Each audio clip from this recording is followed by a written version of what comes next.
সম্ভাবনা নেই বলে সবকিছু অসম্ভব সে কথা আমি বলছি না, কিন্তু আমার ডেলিভারি দেওয়া মালে যে হেরফের থাকতে পারে এই কথা আমি বিশ্বাস করি না। বেশ, আপনি নিজেই যাচাই করে দেখুন। আপনাদের এই কোয়ালিটির মাল দেওয়ার কথা ছিল, হ্যাঁ, তার বদলে আপনারা দিয়েছেন এই কোয়ালিটির মাল, 3rd গ্রেড কোয়ালিটি, 2 নম্বর মাল। বুঝতে পেরেছি, এটা কি ঘটিয়েছে আমি বুঝতে পেরেছি। বুঝতে পারাটা খুবই স্বাভাবিক, শুধু এটাই তোমায় বোঝাতে পারছি না যে বর্তমানে বিজনেসের নিয়মই হলো দেখাতে হবে 1 নম্বর, দিতে হবে 2 নম্বর। চুপ করুন! আমি সৎ পথে সিঁড়ি বেয়ে এত দূর এসেছি, আর আপনি টাকার জন্য আমার সততা, আমার আদর্শকে বিক্রি করে দিতে চান? সবাই করছে, আমরা করলে দোষের কি? দোষ আমারই। আমার স্ত্রী মানে আপনার বোনের শত আপত্তি সত্ত্বেও আপনাকে আমি আশ্রয় দিয়েছিলাম, কারণ আমার স্ত্রীর আপনি আপন বড় ভাই, আমার সম্বন্ধী। আমি আপনাকে অনেক বিশ্বাস করতাম, তাই কোনো দুর্ঘটনায় যদি আমার অকাল মৃত্যু হয় আর আমার একমাত্র মেয়ে তৃষ্ণা যদি তখন নাবালিকা থাকে, তখন আমার অবর্তমানে তার অভিভাবক হিসেবে আপনার নামে একটা পাওয়ার অফ অ্যাটর্নি করেছিলাম। আমার স্থাবর অস্থাবর সমস্ত সম্পত্তি দেখাশোনা করার দায়িত্ব দিয়েছিলাম আপনাকে। সে কি? এই কথা তো আগে বলনি। ভগবান না করুন, কোনো অ্যাক্সিডেন্ট ঘটলে যে গুরু দায়িত্ব আমাকে দিয়েছো আমি নিশ্চয়ই তা পালন করব। তারা দরকার হবে না, এত বড় একটা দায়িত্ব আপনার মতন একজন দায়িত্ব জ্ঞানহীন অসৎ লোকের হাতে কিছুতেই ছেড়ে দেওয়া যায় না। তাই আজই আমি সলিসিটারকে ডেকে ওই পাওয়ার অফ অ্যাটর্নি ক্যান্সেল করে দেব। না হয় একটা ভুল হয়েছে তাই বলে। চুপ করুন! এটা আপনার ভুল নয়, ইচ্ছাকৃত অপরাধ। আমার এতদিনের পরিশ্রমের ফসল, আমার এই প্রতিষ্ঠানের গুডউইল সমস্ত নষ্ট করার জন্য আপনি আপনার এই কালো হাতটাকে বাড়িয়েছেন। এই কালো হাতটাকে থামাতে প্রয়োজন 1 জোড়া লোহার হাত করা। আমি থানায় ফোন করে এক্ষুনি তার ব্যবস্থা করছি।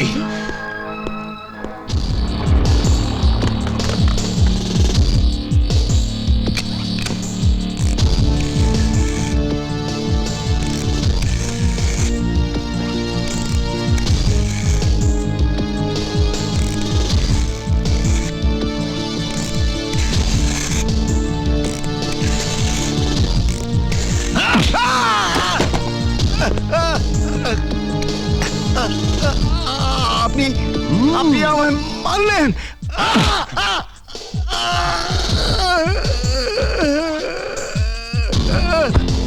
কোনো দুর্ঘটনায় তোমার অকাল মৃত্যু হলে তোমার নাবালিকা মেয়ের গার্জেন হয়ে তোমার টাকা পয়সা হাতাবার ব্যবস্থা পাকা করে রেখেছো শুনে খুব খুশি হয়েছি। পাওয়ার অফ অ্যাটর্নি ক্যান্সেল করবে শুনে খুব দুঃখ পেয়েছি। ভগ্নী যখন বেঁচে নেই তখন ভগ্নিপতিকে বাঁচিয়ে রেখে কি লাভ? আমায় পুলিশের ভয় দেখায়।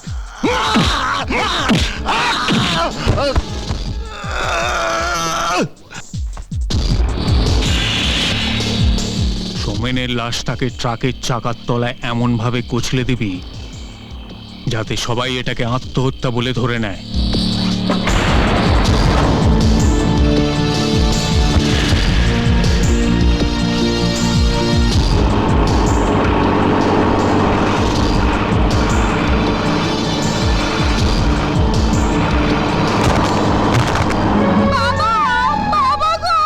তৃষ্ণা, তৃষ্ণা শোন, তৃষ্ণা মা, কাঁদিস না, কাঁদিস না, শোন, কাঁদিস না মা। আপনারাই বলুন এই বাচ্চা মেয়েটাকে আমি কি বলে সান্ত্বনা দেব? এই সব কিছুর জন্য ওই birds company assistant manager Sudipta Banerjee দায়ী। সুদীপ্ত যদি বিলের টাকাটা দিয়ে দিত, আসল মালের সাথে নকল মাল মিশিয়ে সোমেনকে চোর না সাজাতো, পুলিশে ধরিয়ে দেবার হুমকি না দিত, তাহলে কি তোর বাবাকে এইভাবে ট্রাকের নিচে পড়ে আত্মহত্যা করতে হয়? যে সুদীপ্ত ব্যানার্জি তোকে অনাথ করলো, তোর বাবাকে আমাদের কাছ থেকে কেড়ে নিল, তাকে আমি ছাড়বো না, কিছুতেই ছাড়বো না। না না, এটা করেছে একদমই ঠিক নয়। ঠিক বলেছিস। ওই দেখ প্রেমা, ডাক না। প্রেমা, এই প্রেমা, আমার কলমটা কোথায়? কলম? অ্যাক্টিং না করে কলমটা দিয়ে দে। যেদিন আমার হাতে দামি কলমটা দেখে বলেছিল পরলোকের মেয়ের হাতেই এই ধরনের কলম মানায়, সেদিন আমি ওর চোখ দেখে বুঝেছিলাম সুযোগ পেলেই কলমটা ছেড়ে দেবে। শ্রাবন্তী, চুপ! চোরের আবার বড় গলা। আমাদের আর চুরি করার সুযোগ কোথায়? চুরি, ডাকাতি, রাহাজানি, ছিনতাই সবই তো আজ তোমাদের দখলে। কি কি বললি তুই?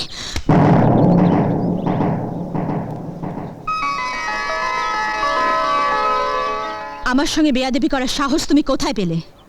ওকে অপমান করার সাহস আপনি যেখান থেকে পেয়েছেন? মানে? সোজা টাকার গরম। যে গরমে আপনি মানুষকে মানুষ বলে মনে করেন না, ঠিক সেই গরমে আমি আপনার হাতটা চেপে ধরেছি। ভালো হবে না বলছি। দিদিমণি, আপনার কলমটা ফেলে এসেছিলেন ক্লাসরুমে। ঠিক আছে, আপনি যান। এই কি সেই কলম যার জন্য ওকে অপমানিত হতে হয়েছে? টাকা পয়সা থাকলে বড় বড় গাড়ি বাড়ির মালিক হওয়া যায়, কিন্তু বড় মনের মালিক হতে গেলে বংশ মর্যাদার দরকার হয়, যেটা আপনার নেই। যদি থাকতো তাহলে আপনি কাউকে ছোট ভাবতেন না। এই নিন আপনার কলম। দাঁড়ান, ওকে অন্তত সরি শব্দটা বলে যান। কি হলো বলুন? সরি।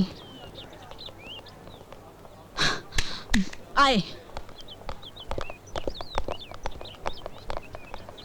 ধন্যবাদ দিদি। কুকুর ঠিক করতে হলে মুগুরের দরকার, বুঝলে? চলি। তিথি মেয়েটার কত বড় সাহস, তোকে অপমান করলো। হাত চেপে ধরা আর গায়ে হাত তোলা একই ব্যাপার। ওহ, প্রেমার জন্য কত দরদ দেখলি, তোকে সরি বলতে বাধ্য করলো। দেখ, চুপ করে থাকলে চলবে না। এটা একটা প্রেস্টিজ ইস্যু, অপমানের জবাব তোকে দিতেই হবে। হলুদ টি শার্ট পরা ছেলেটা প্রেমার দাদা না? হ্যাঁ রে, উনি প্রেমার দাদা। অপমানের শোধ আমি নেবই, but the style of revenge will be different. দুটো পাখি এক ঢিলে মারতে না পারলে ঢিল ছুড়ে লাভ কি? কাল প্রিন্সিপাল স্যারের ঘরেই শুরু হবে ফাইনাল খেলা। তোমার মতো একটা স্কলার ছেলের কাছ থেকে এটা আমি আশা করিনি। তোমাকে আমি ভালো বলেই জানতাম, কিন্তু তোমার ভেতরটা যে এত নোংরা তা আমার জানা ছিল না। আমার কলেজের মেয়েদের অপমান করার সাহস তুমি কোত্থেকে পেলে? বিশ্বাস করুন স্যার, আমি ওনাকে অসম্মান করিনি। যাকে চিনি না জানি না তাকে আমি অসম্মান করব কি জন্য? তাহলে কেউ বানিয়ে বানিয়ে বলছে, মিথ্যে বলছে। তোমার সঙ্গে ওর কিসের শত্রুতা? শত্রুতা ছোটদার সঙ্গে নয়, শত্রুতা আমার সঙ্গে। একটা কলম নিয়ে ওর সাথে আমার ঝগড়া হয়েছিল। চুপ কর! একটা বদমাশ ইতর অভদ্র দাদাকে বাজাতে গিয়ে ও মিথ্যে কথা বলছে স্যার। এদের জিজ্ঞাসা করুন, এরা সাক্ষী ছিল। হ্যাঁ স্যার, আমাদের চোখের সামনে যা ঘটেছে সেটা বলতে আমাদের লজ্জা করছে। শোন প্রেমা, তো দাদা একটা ভদ্রবেশী শয়তান। মুখ সামলে কথা বলুন, নইলে কি করবে তুমি? I say you get out from the college. এই কলেজে আর কোনোদিন তুমি ঢুকবে না। তোমার পরীক্ষার রেজাল্ট আমি উইথহেল্ড করে রাখবো, যাতে কোনো জায়গায় তোমার চাকরি না হয়, যাতে হায়ার স্টাডিজের জন্য কোনো ইউনিভার্সিটিতে তুমি চান্স না পাও। Sir, no excuse. Now out. I say you get out.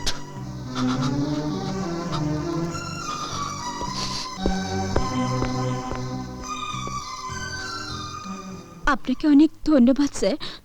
আপনি আছেন বলে মেয়েরা এই কলেজে মান সম্মান নিয়ে পড়াশোনা করতে পারছে স্যার।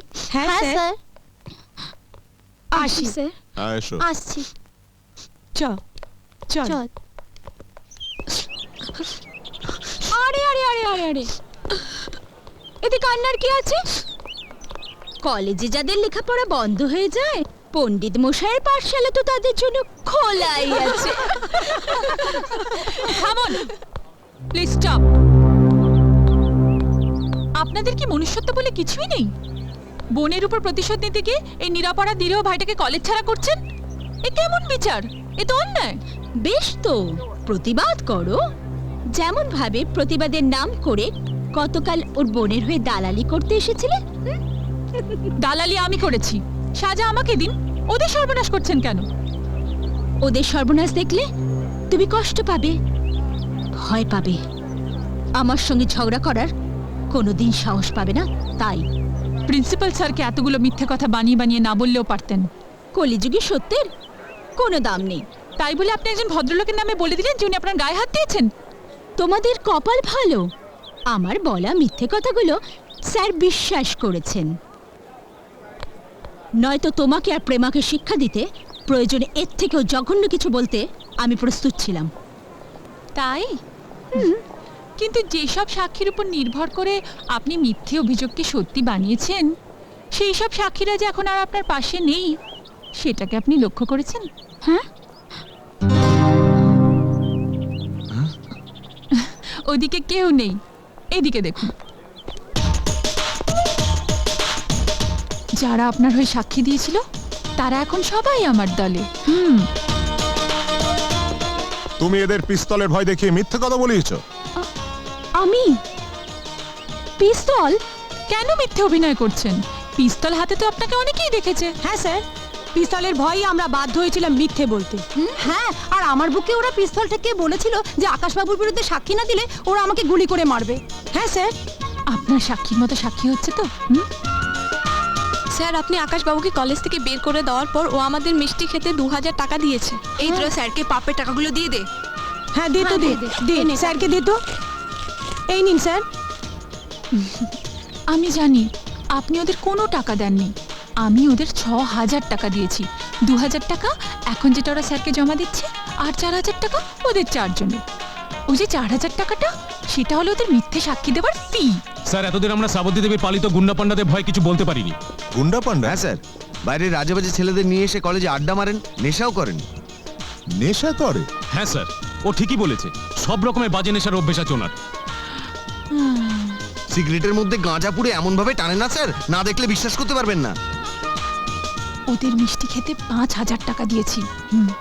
স্যার, আমাদের বাঁচান স্যার। ওর কথা না শুনলে ও বলেছে আমাদের গুন্ডা দিয়ে বেইজ্জত করবে স্যার। হ্যাঁ স্যার।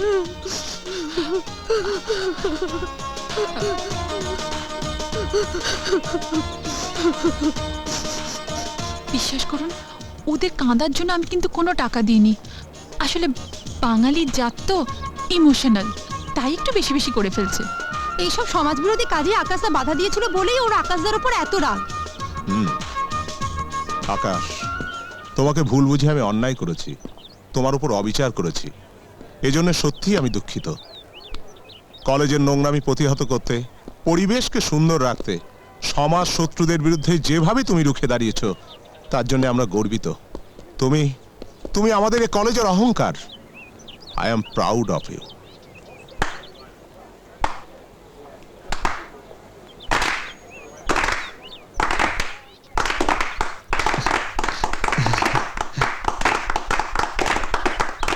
শোনো শ্রাবন্তী, এই মুহূর্তে তুমি কলেজ থেকে বেরিয়ে যাবে, আর কোনোদিন এই কলেজে চৌকাট মারাবে না। This is my order, understand?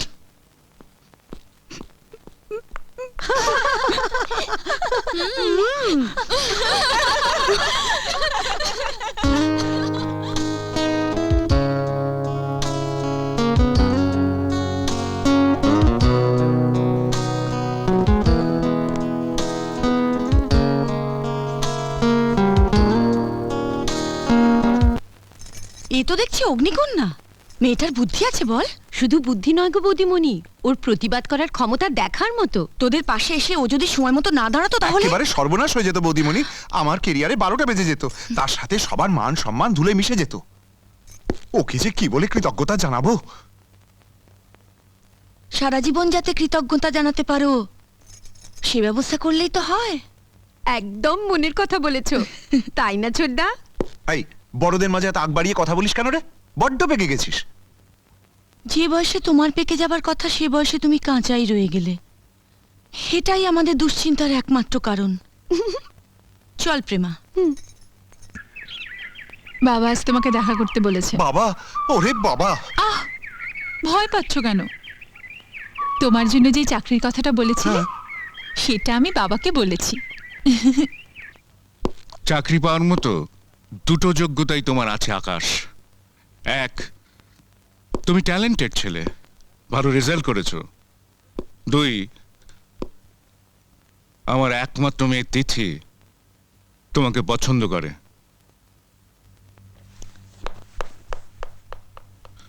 তোমার সামনে ব্রাইট ফিউচার। এডুকেশন কমপ্লিট না করে চাকরির পেছনে ছুটছো কেন? একটা চাকরি আমার ভীষণ প্রয়োজন। সংসারের জোয়ালটা কাঁধে নিয়ে টানতে টানতে আমার দাদাভাই আজ ক্লান্ত, পরিশ্রান্ত। আমি তাকে মুক্তি দিতে চাই। দাদার প্রতি তোমার শ্রদ্ধা ভালোবাসা আমাকে মুগ্ধ করেছে আকাশ। চাকরি আমি তোমাকে দেবো, তবে একটা শর্তে। এত বছরের ক্লান্তিময় জীবন থেকে দাদাভাইকে একটু স্বস্তি দিতে যে কোনো শর্ত মানতে আমি রাজি। আকাশ, আমি বিজনেসম্যান, ব্যবসায়ী। ব্যবসার মূল থিওরিতে লাভ এবং লোকসান নামে দুটো শব্দ আছে। লোকসান শব্দটার সাথে আমি পরিচিত নই, আমি বুঝি শুধু লাভ। আমার এখানে চাকরিতে জয়েন করার পর কিছুদিন কাজ করে তুমি যদি বিদেশে চলে যাও, আমি সেটাকে লস, লোকসান বলে ধরে নেব। তাই আমার দরকার সিকিউরিটি, আর সেই সিকিউরিটি হলো চাকরিতে জয়েন করার আগে আমার মেয়েকে তোমার বিয়ে করতে হবে। বাবা, ব্যবসার ভালোবাসা কিন্তু এক জিনিস নয়। ভালোবাসা জানে দিতে আর ব্যবসা জানে নিতে। তুমি ব্যবসা করতে করতে এত নিচে নেমে গেছো। ব্যবসায়ীরা কখনো স্বার্থের বাইরে কোনো কাজ করে না মা, আমিও করব না। আকাশ তোমার সাথে ব্যবসা করতে আসেনি, এসেছে ওর যোগ্যতার বিনিময়ে একটা চাকরি নিতে। ওর চাকরির বিনিময়ে কিছু দিতে নয়। কিছু নিতে হলে কিছু দিতে হয়।